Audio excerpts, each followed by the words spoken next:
CID কালীঘাটে সরাসরি ছবি দেখছেন সন্দীপ। এই মুহূর্তে সিআইডি টিম বাড়িতে প্রবেশ করলো। উনি বললেন যে বাড়ির ওনারের পারমিশন ছাড়া ঢুকতে দেওয়া যাবে না। বাড়ি সার্চ করতে আমরা আসিনি, আমরা এসে পার্টি অফিস সার্চ করতে।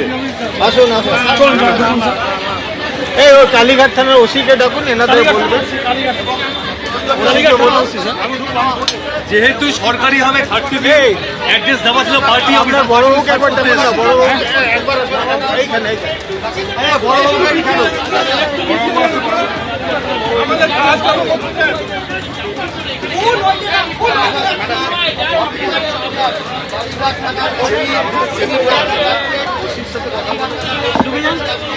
আর আপনারা ঢোকাচ্ছেন কেন? না বলেছে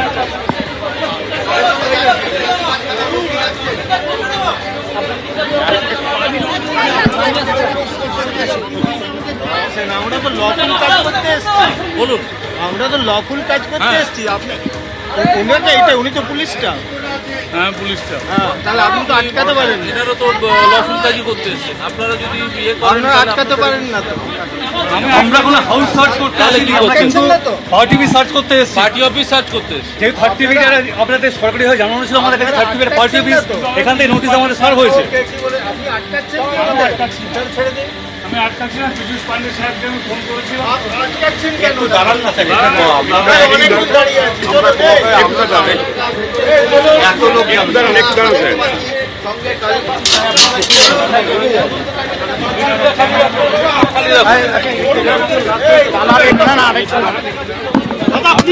দেখো সিআইডি টিম ঢুকে পড়লো 30B হরিশ চ্যাটার্জি স্ট্রিটে। সিআইডি টিম ঢুকে পড়লো একে একে।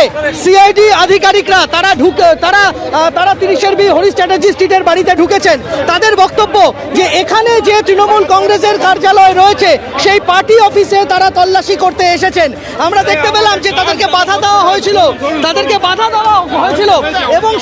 এবং সেই বাধা দেওয়ার মাঝেই সেই বাধা উপেক্ষা করেই সিআইডি টিম তারা ঢুকে পড়লেন কালীঘাটে 30B হরিশ চ্যাটার্জি স্ট্রিটের যে বাড়ি রয়েছে সেই বাড়ির ভেতরে যে পার্টি অফিস রয়েছে সেই পার্টি অফিসের ভেতরে সিআইডি টিম ঢুকে পড়লো।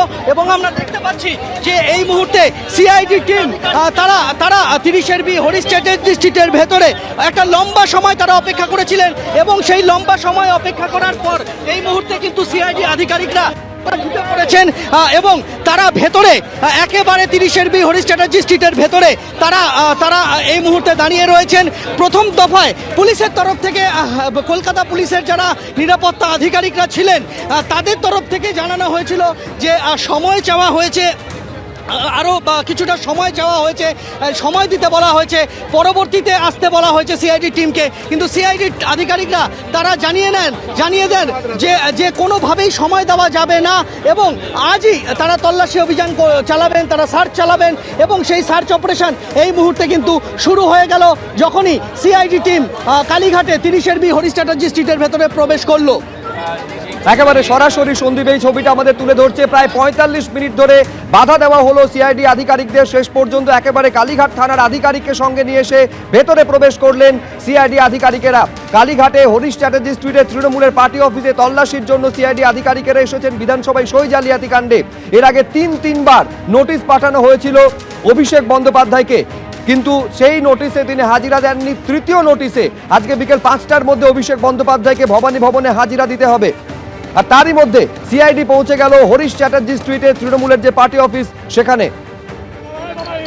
দুদিকের ছবি আপনাদের সামনে আমরা রেখেছি। একদিকে হরিশ চ্যাটার্জি স্ট্রিটে ঢুকে পড়লো ভেতরে সিআইডি আধিকারিক এবং এবিপি আনন্দ এগিয়ে থাকে, এগিয়ে রাখে।